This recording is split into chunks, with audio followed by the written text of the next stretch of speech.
Hey everyone, welcome back to the channel.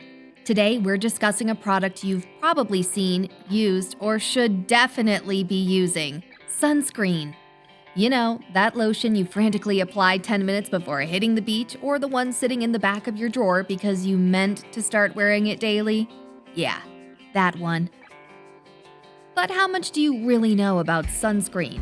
Is it just a summer essential or a year-round skin protector? Is it perfectly safe, or are there long-term risks we should be worried about? Let's break it all down: the what, the how good, and the potential harm of sunscreen. And trust me, you'll want to stick around for this one. What exactly is sunscreen? Let's start with the basics. Sunscreen is a skincare product designed to protect your skin from the sun's ultraviolet UV radiation. There are two main types of UV rays: UVA rays. These rays have a longer wavelength and penetrate deep into the skin, reaching the dermis. They are primarily responsible for premature aging, causing wrinkles, fine lines, and age spots over time. Think A for aging. They silently damage your skin even when you're not getting sunburned. UVB rays. These rays have a shorter wavelength and mostly affect the skin's surface layers. They are the main cause of sunburns and play a significant role in the development of skin cancer. Think B for burn. They're the ones that turn you into a lobster after being too long in the sun. Now, there are two kinds of sunscreen that defend against these rays. The first type is physical, also called mineral sunscreen. It stays on the surface of your skin and acts like a shield, blocking or reflecting the sun's rays. It uses natural ingredients like zinc oxide or titanium dioxide, and it starts working as soon as you apply it. No need to wait. The second type is chemical sunscreen. This kind sinks into your skin and absorbs the sun's rays, turning them into heat, which your body then releases. It usually contains ingredients like oxybenzone, avobenzone, or octinoxate. Chemical sunscreens are often lightweight and invisible on the skin, but they need about 15 to 30 minutes to become effective after you apply them. How effective are sunscreens? Sunscreens work really well when used the right way. For example, a sun protection factor of 30 can block about 97% of UVB rays. SPF 50 bumps that up to around 98%. And sun protection factor 100? It only adds a tiny bit more, about 99%. So no, sun protection factor 100 isn't some kind of invisible armor. It's important to remember that no sunscreen can block 100% of UV rays. That's why skin experts still recommend staying in the shade, wearing hats, and covering up with clothes, especially during peak sun hours. But here's the tricky part: most people don't use sunscreen properly. They either don't apply enough, forget to reapply every couple of hours, or miss important spots like their ears, neck, scalp, and even the tops of their feet. So even the best sunscreen can fall short if it's not used the right way. Who should wear sunscreen? Everyone. Every day, regardless of age, gender, or skin tone. People of all skin tones. There's a common myth that people with darker skin don't need sunscreen. While melanin does provide some natural UV protection, it's not enough to fully prevent sun damage, hyperpigmentation, or skin cancer. People indoors. UVA rays can penetrate glass, meaning your skin is still at risk if you sit near a sunny window or spend time in a car. Sunscreen is still important, even if you never step outside. Cloudy days.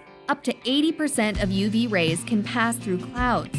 So yes, your skin is still exposed even when the sky is gray. Children and teens. Early sun exposure increases the risk of skin cancer later in life. Teaching kids to use sunscreen regularly is one of the best habits they can learn. What are the long-term benefits? Using sunscreen daily is like giving your skin a superhero cape. It protects you from the villains of the sun, like skin cancer, including the really nasty one called melanoma. Think of sunscreen as your skin's personal bodyguard, blocking UV rays from causing DNA damage that could lead to trouble down the road. It's also your secret weapon against premature aging. Sun exposure is like that annoying friend who keeps messing up your skin's collagen and elastin, the stuff that keeps you looking young and bouncy. By wearing sunscreen, you're basically telling those wrinkles and dark spots, "Not today, sun." Sunscreen helps keep your skin tone even, so you don't end up looking like a patchy, confused Picasso painting. Plus, it saves you from those painful lobster red sunburns that make you feel like you lost a fight with a tanning lamp. Honestly, sunscreen beats fancy anti-wrinkle creams, expensive facials, and all the kale smoothies in the world because it stops the damage before it starts. So slap it on, and your future self will probably thank you with fewer wrinkles and way less "did I just get sunburned" regrets. Potential harmful effects of sunscreen, long term. Now let's talk about the elephant in the room. Are there any long-term risks of using sunscreen? Chemical concerns. Some chemical ingredients like oxybenzone and octinoxate have raised concerns. Studies have suggested that they may disrupt hormones when absorbed into the bloodstream. The FDA has asked for more research, but these ingredients are still considered safe for use in the US at current levels. Some places, like Hawaii, have banned certain chemicals due to environmental concerns, particularly the harm they may cause to coral reefs. Allergic reactions. People with sensitive skin may react to chemical sunscreens with rashes or stinging. In such cases, mineral sunscreens are often the better choice.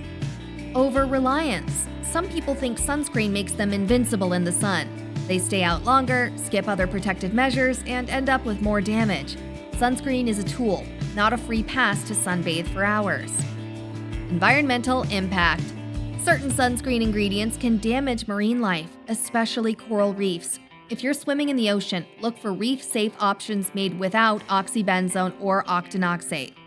But if you'd rather play it safe, you can always opt for mineral-based sunscreens, which the FDA considers generally recognized as safe and effective.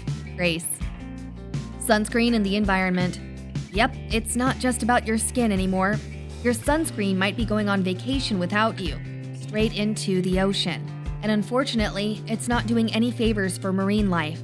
Many chemical sunscreens contain ingredients like oxybenzone and octinoxate, which don't just wash off your skin in the water, they also wash off their manners. These chemicals have been linked to coral bleaching, where beautiful, vibrant reefs lose their color and vitality, becoming ghost towns of the ocean. And it's not just the corals. These ingredients can disrupt the hormones of fish and harm marine organisms like sea urchins and algae. Basically, your sunscreen could be giving Nemo a really bad day. This environmental damage has become such a concern that places like Hawaii, Palau, and parts of the Caribbean have taken action by banning sunscreens with reef-harming ingredients. It's their way of saying thanks but no thanks to polluting products.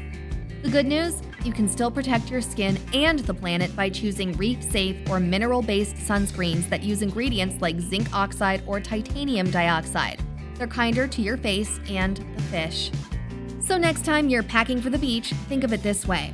Would you rather tan guilt-free or be the reason SpongeBob moves out of Bikini Bottom?